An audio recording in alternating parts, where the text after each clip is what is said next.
রংপুর রাইডার্সকে টানা তৃতীয় পরাজয়ের তিক্ততায় ভাসিয়ে 5 উইকেটের জয়ে পয়েন্ট টেবিলের তৃতীয় স্থানে উঠেছে চিটাগং কিংস।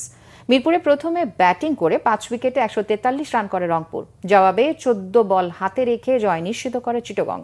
এর আগে টস জিতে ফিল্ডিং নিয়ে রংপুরকে চেপে ধরে চিটাগং।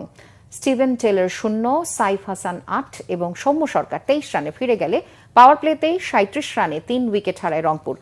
ব্যর্থতার ধারায় মিডল অর্ডারের অধিনায়ক নুরুল হাসান সোহান 9 এবং ইরফান শুকুর 1 করে ফিরে এলে 68 রানে 5 উইকেট হারায় রাইডার্সরা। তবে অবিচ্ছিন্ন ষষ্ঠ উইকেট জুটিতে পাকিস্তানি ব্যাটার ইফতেখার আহমেদ এবং মাহদি হাসান 46 বলে 75 রান যোগ করলে চিটাগংকে 144 রানের টার্গেট দিতে পেরেছে রংপুর। ইফতেখার 47 বলে 65 এবং মাহাদি 22 করে অপরাজিত ছিলেন। তবে এই টার্গেট তারা করতে নেমে লাহিরু মিলান্থা এবং 6 এবং গ্রাহাম ক্লার্ক 15 করে ফিরে গেলেও অধিনায়ক মোহাম্মদ মিথুনের 20 ও পারভেজ ইমনের 41 রানে টার্গেটের পেছনে ছুটেছে চিটাগং। যদিও 18 বলে 6 ছক্কায় অপরাজিত 48 রান করে চিটাগং এর জয়ে ব্যাট হাতে গুরুত্বপূর্ণ অবদান রাখেন হায়দার আলী। 11 ম্যাচে তৃতীয় পরাজয়ে এই প্রথম পয়েন্ট টেবিলের দ্বিতীয় স্থানে নেমে গেছে রংপুর।